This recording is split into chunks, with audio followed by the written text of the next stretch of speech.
Ya ini apa namanya harus diurut ya. Eh, Pertama kan di sini dan ini sebenarnya diulang-ulang oleh Allah di dalam Al-Qur'an, di Al-Baqarah, di Ali Imran gitu ya.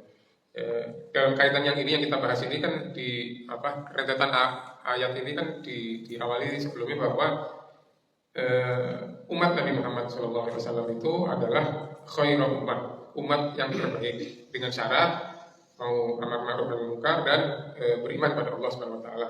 Beriman ini juga walaupun kelihatannya cuma dua, amar ma'ruf nahi munkar dan iman, tapi iman ini sendiri kan konsekuensi banyak gitu ya. Termasuk tidak mendikotomi hamba-hamba Allah tadi itu juga itu bagian dari iman. Bahwa semua itu hamba Allah, bahwa apa namanya dunia dan akhirat ini satu kesatuan, segala macam lah. Apa konsekuensi dari keimanan itu banyak. Nah, kalau apa namanya yang di luar khairah ummah ini, di luar khairah ummah ini tadi kata Pak Aris, ini kalau ajaran kita ini ajaran yang terbaik, bukan berarti yang lain itu total sama sekali nggak ada kebaikan di situ. Nah, di sini juga berkali-kali Allah Subhanahu Wa Taala menyampaikan bahwa jangan mengeneralisir. Nah, jangan mengeneralisir orang yang di luar khairah ummah ini. Khairah ummahnya masih bersyarat lagi kan. Belum tentu kita ini sekarang khairah ummah karena nggak menjalankan ini gitu kan. Buktinya di apa namanya ya direndahkan terus gitu ya. Karena kita nggak ngikuti. Kita apa bangga dengan klaim gitu ya. Bangga dengan klaim kita ini umat terbaik, tapi sebenarnya ya hanya sekedar klaim. Kita nggak melakukan apa yang seharusnya dilakukan supaya kita memang menjadi umat terbaik. Nah, di luar itu apa namanya Allah Subhanahu Wa Taala mengatakan bahwa di luar itu nggak sama gitu. Tadi saya apa coret-coret ya bahwa di sini dalam konteks ahli kitab itu ada sebagian yang beriman. Walaupun mungkin iman tadi itu nggak sama dengan yang khairah ummah tadi gitu ya. Dan ada sebagian besar yang lain yang fasik, yang tahu tapi dia kufur gitu ya. Nah, orang yang apa namanya kufur itu, yang apa fasik itu, maka dia akan mendapatkan siksa tadi gitu ya. Dia nggak akan bermanfaat walaupun dia sukses di dunianya. Disebutkan di sini bahwa hartanya banyak, anak-anaknya banyak, anak-anak itu bisa juga pengikutnya gitu.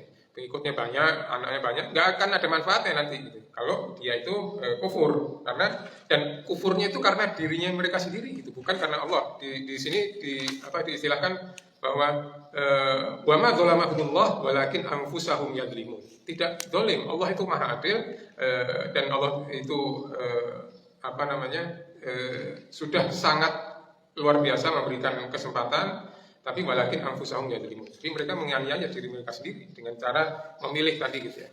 Nah, kemudian dari sebagian ahli kitab tadi itu ada juga yang beriman. Nah, sebagian bahkan tinggi sekali pujian Allah kepada mereka yang sebagian kecil dari ahli kitab ini. Mereka beriman pada hari akhir, mereka amar ma'ruf nahi munkar, kemudian yusari'una fil khair. Dia beriman pada Allah, amar ma'ruf nahi munkar, dan bersegera dalam kebaikan, berbagai kebaikan. Ini seringkali kalau kita baca terjemahannya ya, seolah-olah disamakan antara yusari'una ilal khairat sama yusari'una fil khairat. Ila sama fi disamakan. Kalau ila tuh ke kan, menuju. Artinya apa namanya? Seseorang di sini, seseorang di luar masjid menuju ke masjid, dia belum di masjid. Tapi kalau fi, yusari itu di dalam.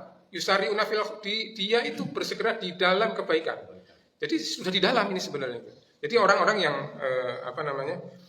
Ini makanya kenapa kalau kita baca terjemahan suka salah menangkapnya. Ini di sini menggunakan fi di dalam, bukan ila menuju. Nah, ini orang-orang yang seperti ini itu adalah ulaika termasuk di dalam orang soleh, yang dimana para nabi, para orang-orang itu pengen digolongkan kepada orang-orang kelompok orang yang soleh. Nah, ini diklaim oleh sebagian dari orang yang di luar khairah ummah itu adalah orang-orang ulaika minas sholihin. Dan kemudian kita ini ya, saya ingat tafsirnya Buya Hamka, tafsir Al-Azhar itu sangat menarik, dan pada ayat ini saya juga ingat tadi setelah apa namanya Pak Aris cerita ya. Jadi ketika menafsirkan ayat ini Buya Hamka menyetir bahwa sebagian kita itu, sebagian muslimin itu menganggap apa namanya agama, keimanan ini seperti sebuah apa ya, partisan gitu ya, sebagai sebuah identitas gitu yang artinya orang yang pokoknya yang di luar saya, di luar yang nggak ikut saya itu pasti nggak selamat. Jadi ada ego-ego, padahal Allah nggak menginginkan seperti itu. Kamu tuh diminta, kamu tuh urusi, kamu melakukan yang apa yang aku beri kamu tunjuk ini, jalankan, sampaikan yang baik ke yang lain. Kemudian nggak usah urusin nanti dia ini pasti akan celaka, pasti akan, itu bukan urusanmu. Di sini disebut wallahu alimum bil muttaqin. Allah yang tahu siapa yang bertakwa, siapa yang tidak gitu. Jadi bukan kamu kemudian sudah mengaku mengklaim berislam, kemudian mengklaim sebagai umat terbaik, kemudian kamu pasti akan selamat. Nah di ayat di tafsirnya itu juga Bu Yanka mengutip satu kisah yaitu ketika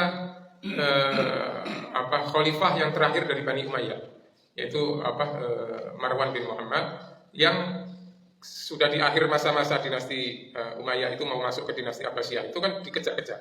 Jadi khalifahnya lari, Marwan itu dengan berbagai kemewahannya lari sampai di suatu daerah antara Mesir dan Sudan, itu ketemu seorang raja yang dia belum Muslim tapi soleh gitu.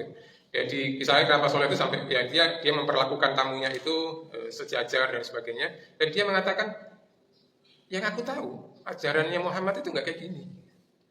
Ini belum Islam, belum Muslim ya.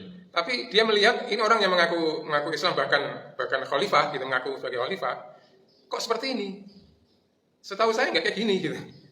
Nah, artinya belum tentu orang yang mengaku sebagai sudah menjadi khairah ummah itu adalah yang benar, selamat, dan belum tentu yang di luar ini yang dia mungkin belum sampai sepenuhnya mendapatkan informasi yang sempurna itu pasti celaka. Ini dia seorang di pedalaman, kita artinya jauh dari antara Mesir dan Sudan itu, tapi dia saleh gitu. Dan dia tahu, dia bisa membedakan ini bukan orang baik lah, seperti inilah kira-kira. Orang kebaikan itu bukan beginilah, bukan ini yang seperti yang aku dengar gitu, tentang ajarannya Muhammad. Nah, jadi tentang bagaimana nasib seseorang, tentang bagaimana itu Allah yang paling tahu. Yang kita diberikan pedoman, kalau kita mau jadi, sebenarnya kamu nih, kita nih, umat Nabi Muhammad ini adalah ditetapkan sebagai khairah ummah asalkan begini. Kalau enggak ya akan ini terus. Sementara yang di luar itu, walaupun kata Allah saya enggak hadir di minggu lalu, mereka itu enggak akan bisa memberikan mudarat kepadamu, menyakitimu kecuali sedikit. Tapi ada kecuali kalau ada pertolongan dari Allah atau pertolongan dari manusia. Kadang-kadang kita menolong mereka itu. Makanya ada ujaran boikot dan sebagainya, itu kan kita menolong dia gitu. Kalau nggak ada yang nolong, termasuk dari negara-negara lain, pasti hancur, gampang itu gitu. Gampang sekali. Ini kalau misalkan sekarang Zionis itu tidak ada yang menolong, termasuk juga yang mengaku sebagai saudara-saudara kita di tetangga-tetangga, tidak ada yang melindungi dia, sebentar aja hancur itu. Ini Allah nggak mungkin salah di ini. Jadi itu yang mungkin poin-poin yang penting dari sini, urutannya seperti itu menurut yang saya pahami. Wallahu a'lam.